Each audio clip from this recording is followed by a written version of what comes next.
The very word secrecy is repugnant in a free and open society. You're in violation of secure communication procedures, Commodore. So we just went ahead and fixed the glitch.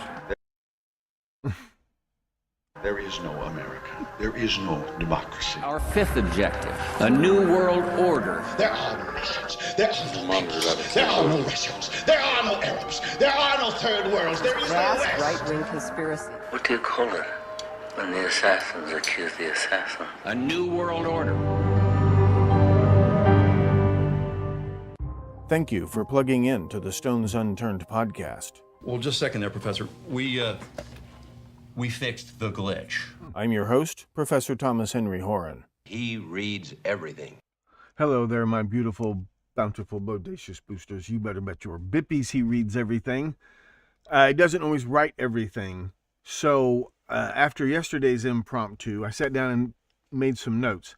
And I completely forgot. Remember, I couldn't remember what the hell yesterday's episode was about. It's about this. If Lazarus is Jesus's brother-in-law, then the whole thing is true. If Lazarus is Jesus's brother-in-law. If not, it's very difficult to explain any of this. You can believe it or not, which that's an important part. You're supposed to believe it. If it was true, you wouldn't have to believe it, and that's not a joke. But if Lazarus is Jesus's brother-in-law, then the whole thing is true. And there is another Jesus who's not Antigonus II. He's not Jesus ben Sirach. There is a third Jesus that is real as long as he is married to the sister of Lazarus. The whole thing falls into place. And you know how I know that's true? Because it is all about the money. Jesus has dinner at the house of Simon, who is obviously a very wealthy Pharisee at Bethany. He's an elite Pharisee with a plantation operation. This is it. He's got a license to print money in Bethany. Bethany is a suburb of Jerusalem. Bethany is one of the purity gates of Jerusalem. Pilgrims, not Gentiles, Jewish pilgrims coming from the east, coming up the Jericho road, and I think a lot of them coming down the road to Damascus, right? Very wealthy city. Jewish pilgrims coming into the city from the east must pass through Bethany. Bethany is not just immigrations and customs enforcement. Bethany is where you are inspected by Dr. Joseph Mengele. You must pass inspection to enter the city in order to even get anywhere near the temple to offer your sacrifices, let alone do the rest of your business. If you are impure, if you are found to be impure by the Inspector General of Bethany, you are segregated into a concentration camp. Bethany was like, and remember, Lazarus, the resurrection of Lazarus, Jesus' best friend, takes place at Bethany. This is in John. Bethany's mentioned in 2 Gospels, so if anything's true, this is true. Bethany was Beverly Hills overlooking Auschwitz, okay? Jesus had a friend, and a very close friend, who he resurrects from the dead. This matters so much if Lazarus is Jesus' brother-in-law. It's still all about the money. Bethany was like...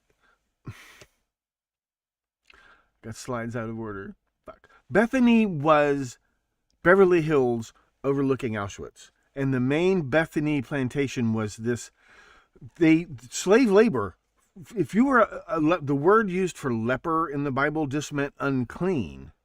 You weren't fit to pass through the gates into Jerusalem. So,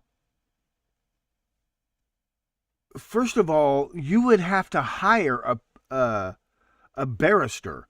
You would have to hire a proxy to offer your sacrifices for you at the temple just to cleanse you of your leprosy.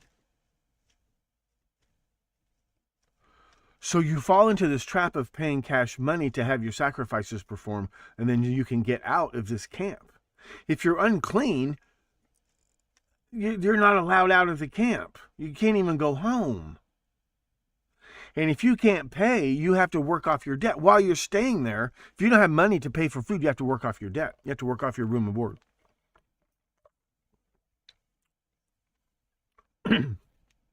Paul's church, as a social charitable organization, is a reform of this almshouse. He cleans it up and he finds new tax shelters for it. And he makes it successful, profitable in a sense. But it's not a capitalist, it's a communist system. Paul's church is communism. My point is this. I explained yesterday how raising Lazarus from the dead, Lazarus, I think everybody would agree Lazarus now owes his life to Jesus, right? Jesus, I owe you one. I owe you a big one, buddy. I owe you a real big one. A real big one. And he's rich, and now he owes Jesus a favor. Watch Jesus. If Jesus is a carpenter's son, that's super low class. That's below tenant farmer, right? He's a tinker's son from this poor little village called Nazareth. See, the thing is, this story is true if it takes place a lot later. If it's true that Jesus and his family were refugee Nazarites from Jerusalem, who settled at a new village, which would become known as Nazareth, and right up the road is Sephora. Does the Bible mention Sephora? The Bible's all about you go around the bend of the Galilee, the Sea of Galilee, you come to Capernaum. It doesn't even mention Sephora. Sephora is a new boom suburb of pretty wealthy families relocating to this new trade route. They're the ones these are the families that are involved in building up Capernaum as a Roman enterprise zone, the whole western shore of the Galilee. And Sephora is like the financial headquarters. Sephora is the financial district of that development. That whole western Sea of Galilee, the western shore of the Sea of Galilee being developed in the Roman enterprise zone, the financial capital of that is Sephora. And Jesus can walk out there and see these caravans of goods. It's like heaven is just walking by on the backs of camels. He can see this. And he's being homeschooled by people who aspire to be Nazarites. A Nazarite is a special status. A Nazarite, if you are not born a priest from a priestly line, then you may not approach the Holy of Holies unless you purify your blood and your body through the Nazarite process. It's like a monk in a whatever on steroids. You purify yourself. It can be done. It's not easy to do because it turns out the law is full of contradictions. And that Nazarites are the only other people allowed to approach the Holy of Holies. In some ways, Nazarites outrank somebody who's just born a priest. Priests are supposed to try to live like Nazarites as much as possible. They're expected to. But you can become a Nazarite. Now, to graduate, you owe the Nazarite vow, which is a very expensive sequence of very expensive sacrifices. This costs a lot of money. So you have wealthy patrons like Simon the Pharisee. Simon the Pharisee, he's on the outs. He's the party that's not, it's not as bad as being a commie, but they're the opposition party, but he's a wealthy, he apparently, the only way a Pharisee could hang on to that kind of money and power is if he runs the gulag at Bethany. It's a filter. And you can end up in there. You could be a pilgrim you have to go to Jerusalem, and you can end up in this leper colony. And archaeologists confirm this thing is real. And if Lazarus's family run this thing, they'd want to buy. They got to buy some holiness. They have to buy some respect because they're doing business with the hated Sadducees, these phony Zadokites, who pushed the Lazarus's family are probably original Zadokite, these Persian indoctrinated priests who Alexander supposedly leaves where they are. We'll get into that, and that's other episodes. But down there, pushed out by the Seleucid, including Epiphanes, and replaced by these Hellenized Zadokites, who we call Sadducees to distinguish them. So the Pharisees had among them the original Zadokites. The Pharisees are more of a broader party. They're more socialistic. They're more isolationist. They are Presbyterian. They don't believe in the central temple funneling money to Rome. The Templars, the Muslims, the Visigoths, Alaric the Visigoth. Well, actually, it's after Alaric. It's the Visigoths and the Vandals who... Let's leave the money here. Let's not ship it all to Rome because nothing's coming back except overpriced luxury and manufactured goods that are draining the provinces dry. The bishoprics are being bled dry by Rome. This was Paul's idea. My point is this. If they are, hi Lord, if there's any truth to this, it has to all be true. So that family would sponsor a Nazarite.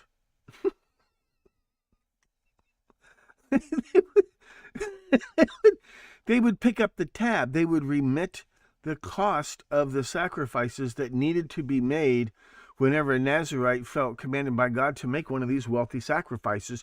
They could run up a tab at the temple, and the wealthy patron would remit that tab. So if Simon, the host of this dinner party where Jesus attends, he must be an honored guest for some reason. As an opponent, he's a learned opponent. Jesus is referred to as a Nazarite and said to have come from Nazareth. This would imply that he's a candidate for Nazaritehood.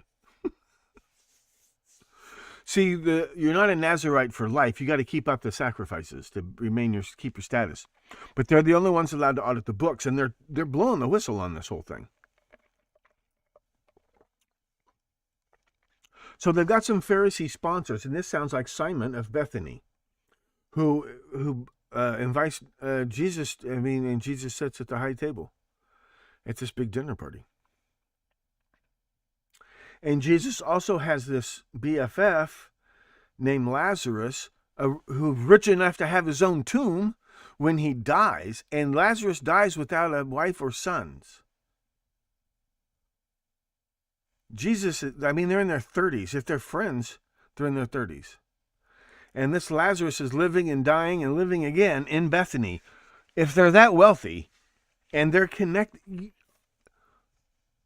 is his name Eleazar ben Simon? How many wealthy friends would Jesus have at Bethany? Thanks for dinner. I got to run. I got to be over at the Lazarus.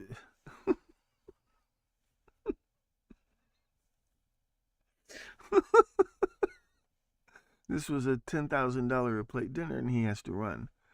Are you with me? He wouldn't be sponsored by two families, I don't think. He'd be sponsored by one. And if his brother James was a Nazarite, and if they were poor, working poor, they would need a sponsor. So if James became a Nazarite and was known as a Nazarite, he would have had to have a wealthy sponsor remit his tab at the temple. He would have to.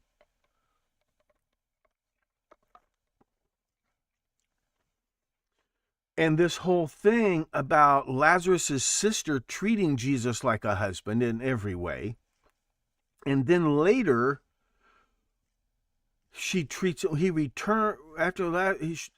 when Lazarus is raised from the dead, they treat Jesus like the pater familias. Are you with me? Before Lazarus' resurrection, Jesus is Mary's husband. After the resurrection, she treats Jesus, not Lazarus, as the paterfamilias. All these little rituals they do and the courtesies they show him, he's paterfamilias now.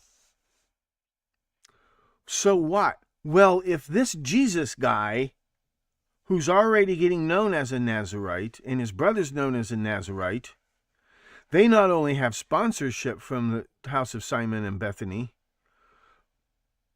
if Lazarus dies without a son, the estate is kind of up in the air, and the synagogue or the temple will take custodian. If he's a Pharisee, the synagogue will get custodianship of that estate until the sisters do get married. Well, otherwise, Mary inherits the estate through her husband. Jesus becomes the paterfamilias, even though Lazarus is walking around and breathing and eating tortilla chips. You've seen the movie Catch-22. Dr. Nika is declared legally dead. They make a big flippin' deal that Lazarus is dead 4 days and his body has started to stink when he's resurrected, because that means he's legally dead. That means legally Jesus is the head. And Lazarus is now probably just the overseer who owes his life to Jesus. He owes no debt to the temple under certain Jewish law, blah, blah, blah. Now Jesus is not only the paterfamilias, Jesus is now the lien holder of Bethany. And what they do at Bethany is they decide who gets to do business and who doesn't. If you have somebody else make your sacrifices for you or whatever, you don't enter the city. You don't get to do business in the city. So you got to pay a toll to get in the city to do business. But it's disguised as a sin tax on your uncleanliness. That's a position of power as well as wealth. You decide who's kosher and who's not, literally. Before Catholic excommunication, if you're not kosher, you don't do business with the syndicate, anywhere in the syndicate, and word gets around. You probably need to get your little tax receipt stamped in Jerusalem before you go home. Otherwise, you will not have access to the banking and mercantile facilities at the syndicate office back home. They've got you by the short and curlies. This is a racket. This is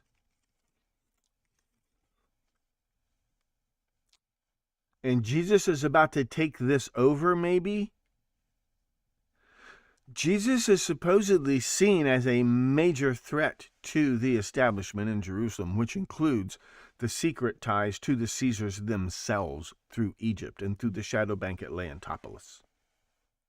See, part of the problem is, I'll show you in a minute, the Jesus party get control of the temple and burn the books, but what they didn't know was the server in Jerusalem was mirrored in Leontopolis. This was a deep, dark secret of the Caesars because it was their private bank, and money was being funneled from Jerusalem to Leontopolis. The Caesars had invested in Caesarea Maritima and places like this off the books, laundering that money through the temple at Leontopolis. This is what's going on. So that's why it's important to the authorities that Jesus is claiming through some legal maneuverings to be the master of this estate. And now Lazarus is apparently but he knows, so he's managing the estate and he's managing the concentration camp. When Jesus heals the leper, he's not missing fingers and toes. Leprosy was just is the word unclean is translated into leper. His status is excommunicated. You could bless me, Father. You could offer me communion, and Jesus says, I will. You're reinstated. And he gets that authority apparently by being the inheritor of the Bethany purity concentration camp. If you are stuck in that concentration camp, you work for the Simon family or whoever owns whoever owns the gate, the purity gate. And apparently it's the Simons. You work for them on their estate. That's why it's so profitable. And they hire you out. And that's supposed to pay off your debt to the temple. And it's easy to follow. You know how loan sharks are. And they're buying respectability and they're buying piety by sponsoring Nazarites.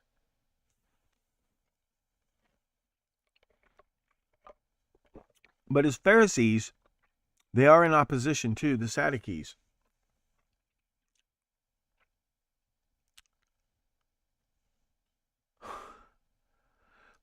Jesus literally holds the keys to the temple for half the syndicate, including the Roman pseudo-Jews. That's politically dangerous. Now,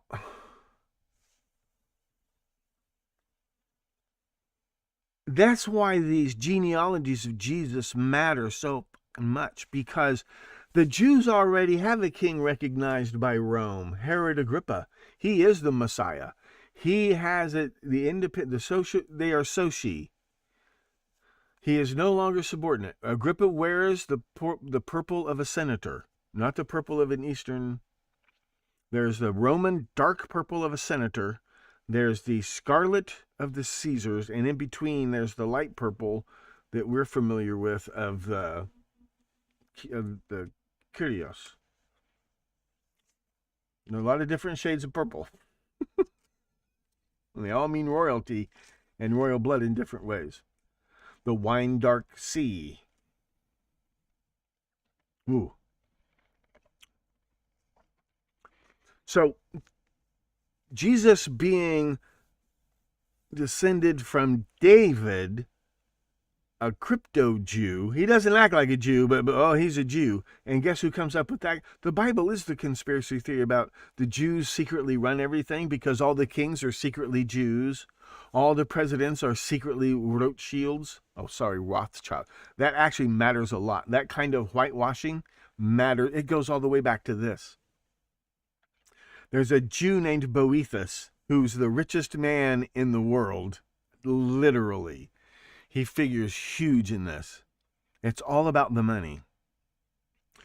So if Jesus' friend Lazarus is Eleazar ben Simon from Josephus's Jewish Wars, if that's the guy who burned the books, all of a sudden it makes sense. If Eleazar ben Simon of Bethany is Jesus' brother-in-law, then this is how they're going to do it. He's King Jesus, Judah, Benjamin. He is king over both Judah and Benjamin through David. Oh boy, oh boy, oh boy. And he's a Nazarite. More importantly, his brother is a real Nazarite, actually functioning and living as a Nazarite in the temple. And they're not dependent upon handouts from the Simons anymore, because Jesus is now the master of the estate. Jesus, in fact, is the official. Oh, see, Simon, the guy that had the dinner that Jesus attended, he was on the Sanhedrin.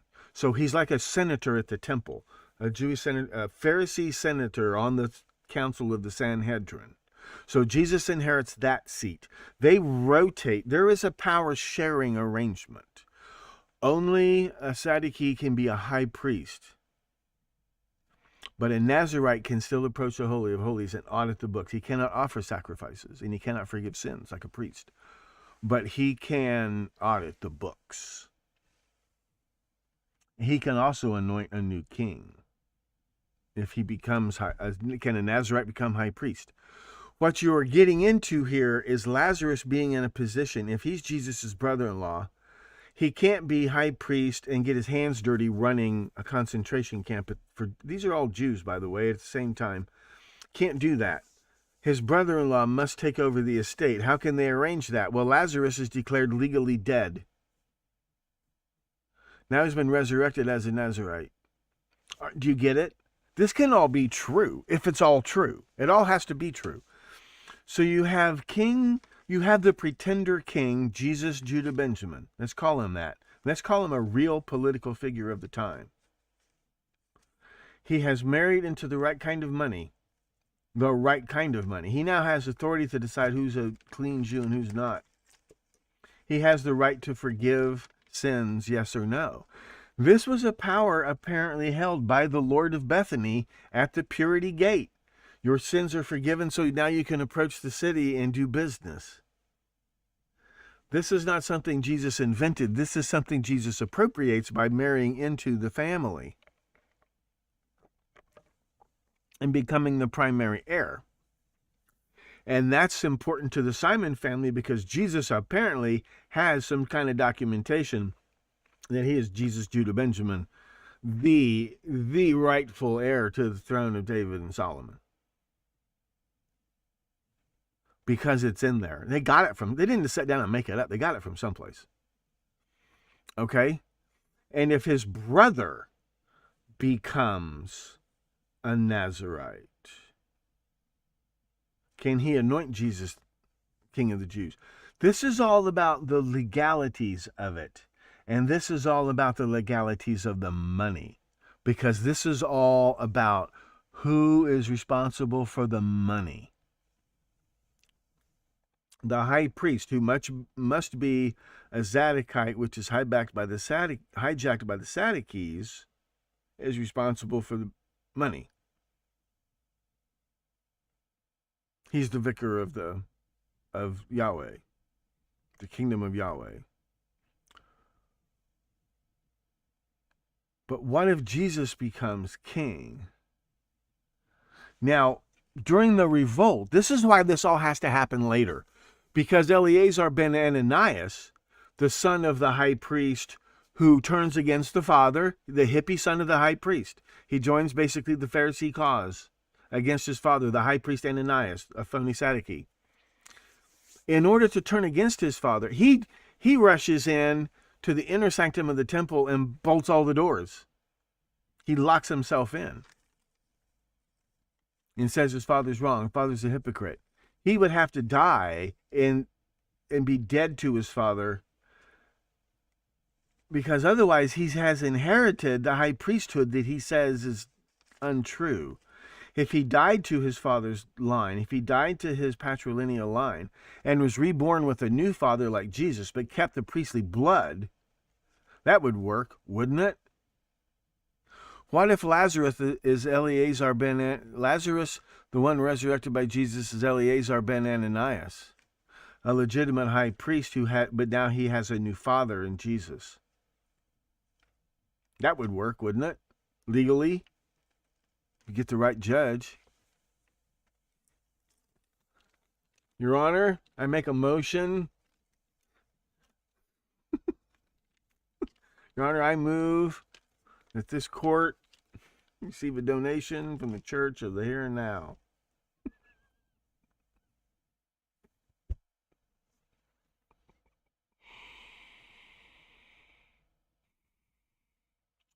They're running the concentration camp at Bethany as a charity.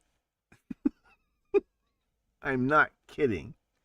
They're running it officially. It's a charity. It's a workhouse. And they're renting these people out. And Jesus is going to has inherited this. If this is true, if they state, there are 1,000 witnesses to the death and resurrection of Lazarus. You never hear about him ever again. Nobody saw Jesus being resurrected, and Mary Magdalene says she didn't recognize him. So who are you going to believe? There's a whore and a junkie and a lawyer who say they saw Christ resurrected, but they didn't recognize him. Oh, that must have been Jesus. You're going to believe them? Or are you going to believe these sober, stable court officials, all who witnessed this with their own two eyes? What happens to Lazarus? Why doesn't anybody care what happens to Lazarus?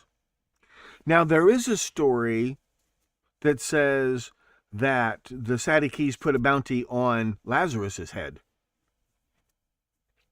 So there may be some truth to that.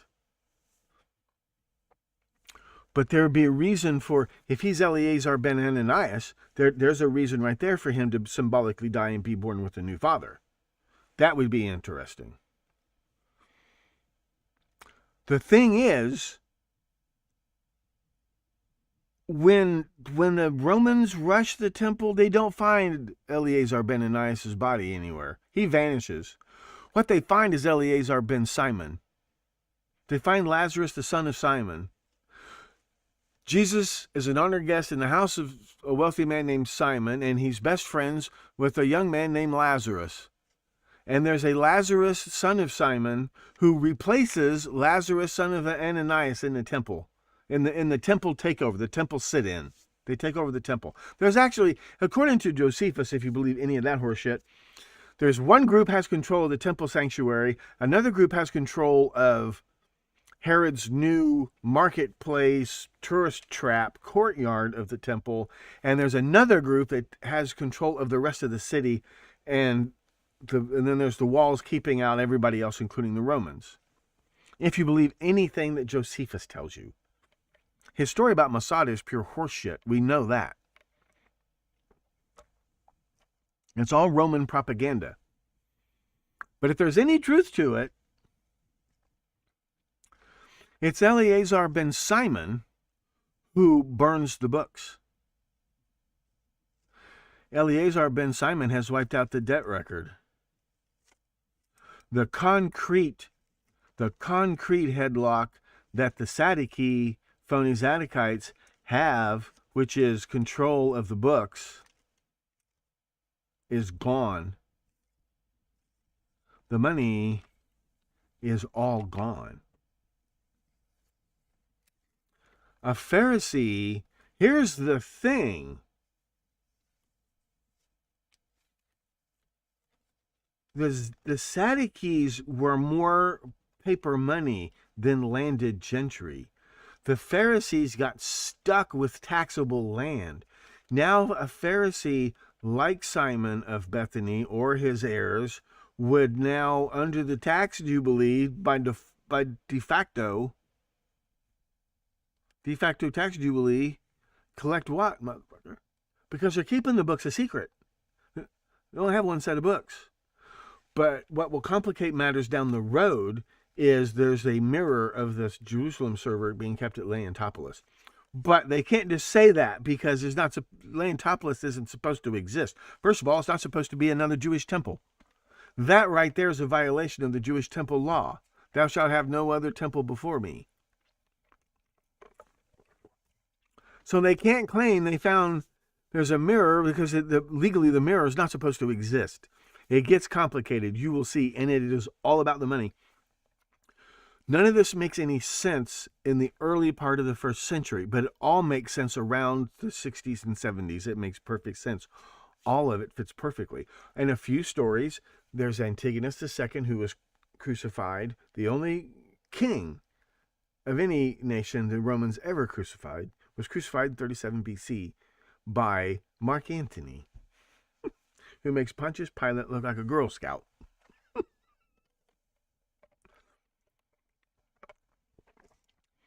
But you have a Messiah, you have Herod Agrippa, who's been given this authority by Caligula, but then he keeps coming up with excuses. I don't have quite enough authority to wipe out the debt record, because in reality, he's not wiping out the local debt record. He's wiping out the global fucking debt record.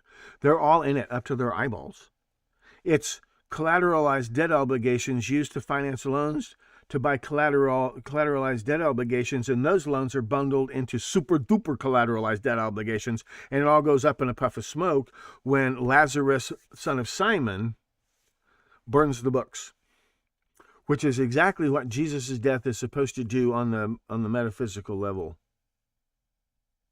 Not just burn the sticky notes, but burn the server, and start over with a really clean slate. If we allow that they are related by marriage, then this is all true, because all this stuff actually happened. If you believe anything Josephus says. If you believe anything Josephus says, the Gospels are 100% true. If you realize that it's all about the money. As soon as you realize it's all about the money, you've seen the movie They Live, right? Where you put on the special sunglasses and you see what's really going on. That's one of the best movies ever made. That movie's so good. Rowdy Roddy Piper. It's a good movie. It's the red pill before the red pill, right? Well, actually, the apocalypse of John is the red pill before the red pill. You see what's really going on. You see the pattern. If you see that, then you prove that you are a red pill person or whatever. And now you are eligible to pay for the cure. You're eligible to buy the red pill. If you see the Matrix, the red pill is for sale. It's a multi-dose, it's a multi-stage process.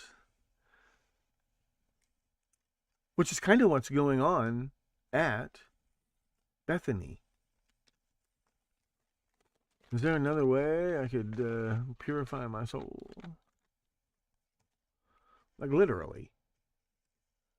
Paul really is just reforming an existing system that has been steeped in abuse. Middle-class people are falling into slavery at the Bethany concentration camp and others. It's not the only one. They're bleeding the entire Jewish nation dry, even including the diaspora. Something has to be done. Jesus could undo it. This is why the Sadducees would be opposed to Jesus, for sure. The Pharisees may not all be on board. People accepted Agrippa because they expected he would have the authority to issue the debt jubilee, which he keeps saying he doesn't have the authority. Well, for one thing, he's not. The Romans are saying he isn't really king of the Jews. Whereas Jesus comes up with this 24-karat gold genealogy. Both sides, both snakes of the caduceus add up to Jesus, Judah, Benjamin. And his brother-in-law burns the books. His brother-in-law would become the new chancellor of the temple treasury. Jesus is this triple threat. Herod had been crowned king of the Jews, so there's a kingdom. But the Romans are saying, yes, but Herod isn't really the king of that kingdom. You need the king of the king of the kingdom. And they're saying, well, we got a guy that fits that. That's Jesus. For one thing, under Herod, Agrippa even, the high priest is still the head of the government. He's still the head of the temple and the bank. There's still the board of directors. Herod is the CEO. The high priest is the chairman of the board. And the Zadokites are the board of directors. The Sanhedrin are below the board of directors. They're like the Congress. Well, they're an appeals court. But the Sadducees are still on top. Are you with me? Okay, here are the missing slides. Sanctification as a service. They were literally selling indulgences. I mean, it came down to a literal let's put our guns on the table. It's sanctification as a service because they have professionals who go and do these things for you. If Lazarus becomes a Nazarite, that's like having a lawyer who's plugged into the top. A Nazarite lawyer could forgive your sins, maybe.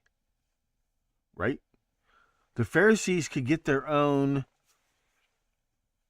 A priest would officially forgive the sin because they've been told by God to do it. Are you with me? Just like in the Catholic Church. That's why they have a priesthood. The priest would come back and tell you your sins are forgiven. That's what they would say if your sacrifice was accepted. Your sins are forgiven. Could a Nazarite say that? Jesus claims to be able to say it. And he backs it up with being able to cure these sins. He can cleanse a leper. And a lot of it is smartassery. A holy man says your sins are forgiven. Jesus doesn't say, I forgive your sins. He says your sins are forgiven, the way a priest would say it. He's claiming that authority. Watch carefully. Sanctification as a service. Jesus takes that over. Yeah, okay. Now, how the fuck would a carpenter's son from Nazareth become friends with the cat like Lazarus ben Simon of Bethany in the first place? How could they ever meet unless Lazarus had purchased Jesus as a slave? Which is possible. As a carpenter, he might have purchased him as a slave. But it's 100 miles. It's over 100 miles from Galilee to Bethany. It seems highly unlikely. And Jesus doesn't set foot in Jerusalem until right before the big event. So that's not how they met. How would they meet? The only way they would meet... Now, remember the wedding at Cana? When Jesus is called to a wedding at Cana? Remember that? He takes his mother. That's a sign that he is the groom and she must be there to bless the wedding. There are other signs. When they run out of wine, his mother tells Jesus. Jesus would be responsible as groom for providing the refreshments at the wedding. Then when a guy complains that he saved the best for last, he's complaining to Jesus. Do you see what I mean? There's a master of ceremonies who's been hired, but the money, everything's supposed to be paid for by the father of the groom in Jesus' time, not the bride. So there's every reason to think Jesus is the groom at this wedding. But why would the Simon of Bethany family drag one of their daughters all the way out to Cana? It's like going from Beverly Hills to Oklahoma to marry your daughter off to who again? You could see them throwing them a wedding back at Bethany, maybe in the concentration camp, but you could see them doing that. Why would they go all the way? Well, they would if Jesus is Julius Caesar. If Jesus is... There are other cases like this. You got the name, I got the money. Let's make lots of money. Right? He's a down and out princeling. They're penniless. Down at heels princeling. They got the name and the title, but they got no money. Jane Eyre is all about it, right? All those British novels are all about this. It's an arranged marriage. He's got the name, Jesus, Judah, Benjamin. All he needs is a rich wife. And with that name, with the reputation of being, he's not a Levite, it specifically says.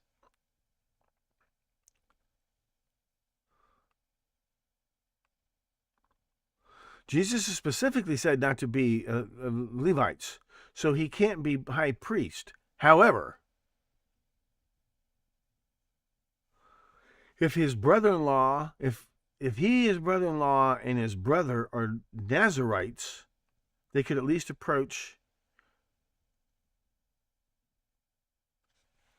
Jesus. Judah, Benjamin is now the Lord of Bethany, Purity Gate, and the Nazarite king of Judah and Israel.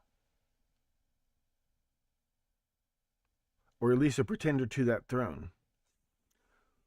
And if his brother-in-law, Eleazar ben Simon, becomes the chancellor of the new clean slate after burning the old one,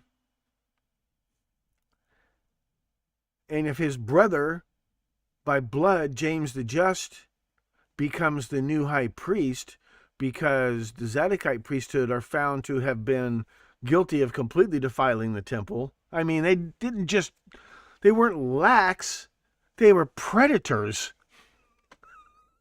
The wolves have been eating the sheep for centuries. Who replaces them? Perhaps James the Just.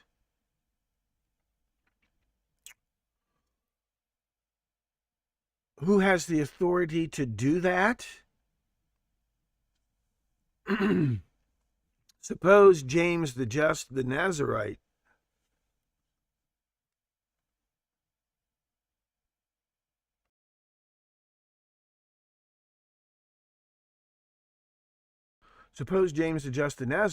anoints Jesus, Judah, Benjamin, the Melchizedek king of Israel.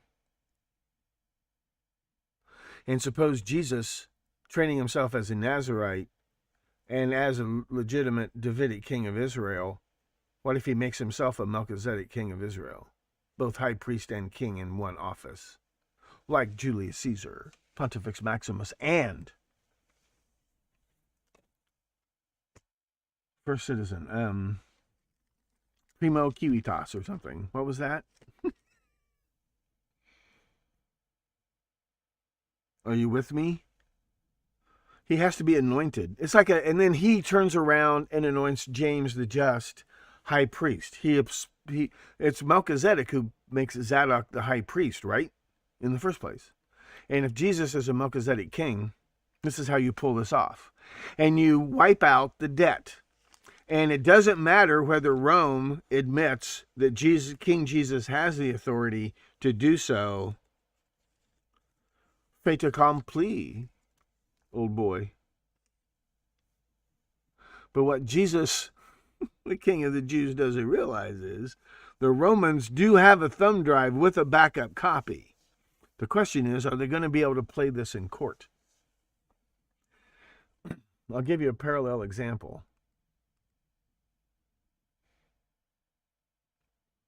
And one way or the other, Jesus issues. If Jesus somehow or another issues the debt jubilee, if you don't have a backup copy of the books, then the whole enterprise implodes. The whole enterprise will implode, but it will take time. And it's all about the money. It's all about the money. It's not about you, Caesar. It's about the money. It's all about the money. And it's all true if Lazarus is the brother-in-law of Jesus, one of the Jesuses. If there's a Jesus Judah Benjamin, let's call him Jesus Judah Benjamin, who can lay down, if he can lay down a claim to that throne, superior to any other living man, plus he's a Nazarite, plus his brother's a Nazarite, who has seen the temple and said that the Zadokites have completely defiled the temple, worse than anybody could ever imagine. And his brother-in-law has already burned the books. I mean, who else are you going to deal with? Who else is going to have the moral authority to maintain order in the city, let alone the countryside? Who else has the legal authority under your own Roman laws? I mean, this would work. But they don't understand that it's not about canceling Israel's debt to Rome. It's about melting down the entire global economy because it's all based on paper money that's based on paper money that's based on paper money. I'm not kidding. Archaeologists have found enough papyrus, and when you read not just the Bible and Joseph, when you read this stuff, you begin to realize, oh my God, it's all about the money. It's all about the money.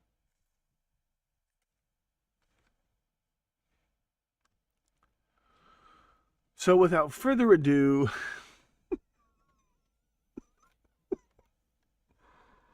there's another example of what I'm talking about. It's storming. I was watching a documentary. It's like, oh, it was all about the money.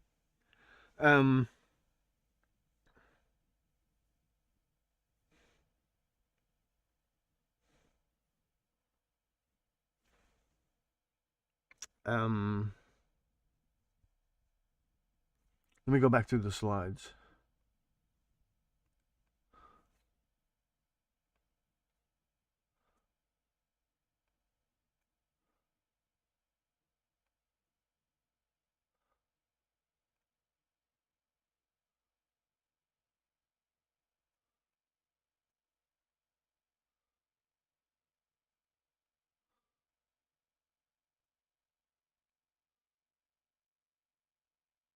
There has to be a guy who fits this description anyway. Otherwise, who the hell is the Bible about? Besides Antigonus and Jesus Spencer, who the hell could it be? And of course, you're going to romanticize the guy when he's dead, right? Oh, he was so nice. He used to forgive people's debts all the time. He was like Abraham Lincoln. What I love about that story about Abraham Lincoln repaying a debt of 2 pennies is it was only 2 pennies, but it's a hell of a story. You notice he didn't pay back any of his debts that his wife ran up in New York City, right?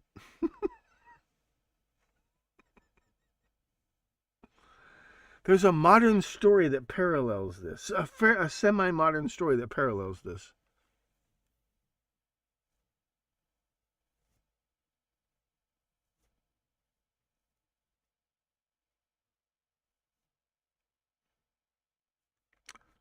Paul disappears.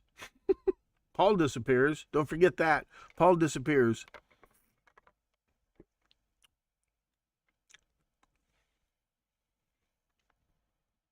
Never mind. Never mind. I'll think of it as soon as I get off the air.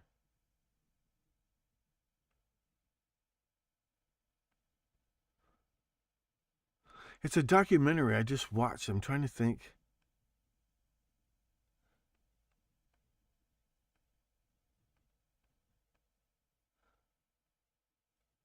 Trying to think what it was.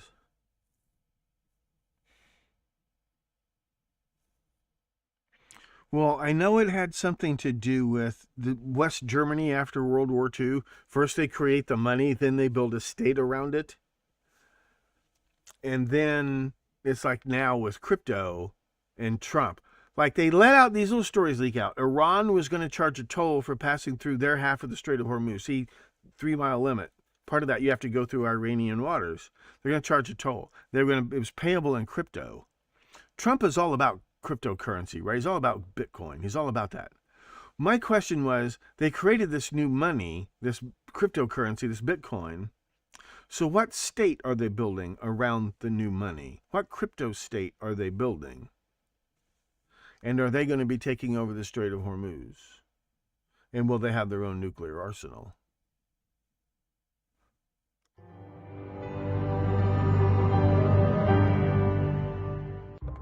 I'm Professor Thomas Henry Horan, asking you to please stay plugged in to the Stones Unturned podcast. He reads everything.